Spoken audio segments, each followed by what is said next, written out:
3 men, 3 centuries, 3 countries, all cheered on by their own town for taking justice into their own hands. Each one became a legend because of it. All of them paid for it in the end.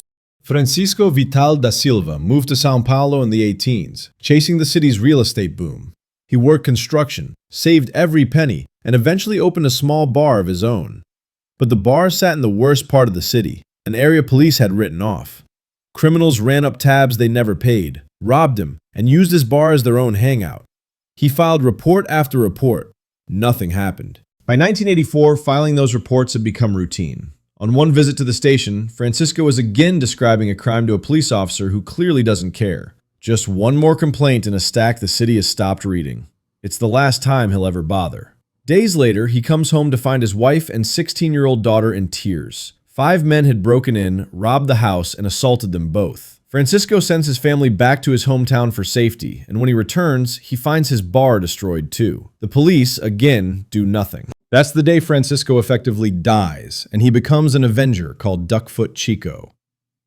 He and his 19-year-old son track down and kill the 5 men responsible. Then he keeps going, hunting criminals across the east side of the city, many of them former customers of his own bar.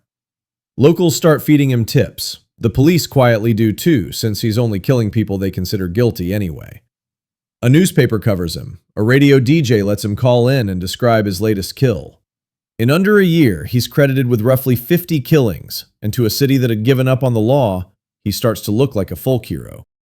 Then in August of 1985, he walks into a bar looking for a target, and a man at the counter, thinking he's being robbed, draws a gun first. Francisco fires. The man dies. It's an undercover cop. Realizing what he's done, he turns to his friend the DJ, who brokers a surrender. 500 fans are waiting at the police station when he turns himself in. Despite admitting to 50 killings, he's only charged with the officer's death and gets 6 years. 2 years into his sentence, during a prison riot, he's stabbed 91 times and dies. Some say it was payback from the families of the men he'd killed. Half a world away, in a small town in the American Midwest, a similar breakdown was playing out. Except this time, the man everyone feared wasn't the one dispensing justice. He was the one who needed to be stopped. For 2 decades, Ken Rex McElroy terrorized Skidmore, Missouri, racking up 21 felony arrests for everything from assault to arson to statutory rape, walking free from all but one. His trick was simple: intimidate witnesses before trial until they were too scared to testify. He married his 4th wife when she was 12, and when her parents objected, he burned down their house.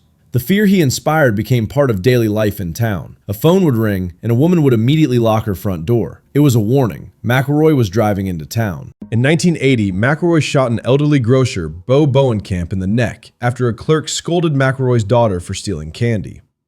Bowenkamp survived. McElroy was convicted but appealed and posted bail, walking free again while the town watched in disbelief.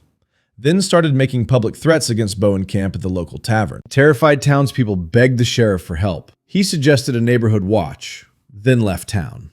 So the townspeople took matters into their own hands. Dozens of men surrounded McElroy at the tavern and told him to leave. As he sat in his truck about to drive off, gunfire broke out from the crowd. McElroy was killed instantly. Investigators found shell casings from at least 2 different guns. 46 witnesses were questioned. Every one said they saw nothing. No one was ever charged, and the case remains officially unsolved. Go back another century, and you'll find the same pattern again. A lawman pushed past the point of legal recourse, this time in broad daylight, in one of the most famous towns in the Old West. October 26, 1881, Tombstone, Arizona. Town Marshal Virgil Earp, his brothers Wyatt and Morgan, and their friend Doc Holliday are walking toward what would become the most famous gunfight in American history, the shootout at the OK Corral.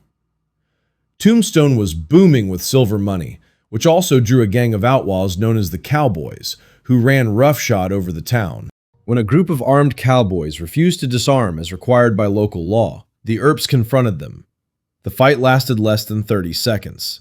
3 cowboys died, including Billy Clanton, the younger brother of Ike Clanton, who barely escaped himself. Ike wanted revenge.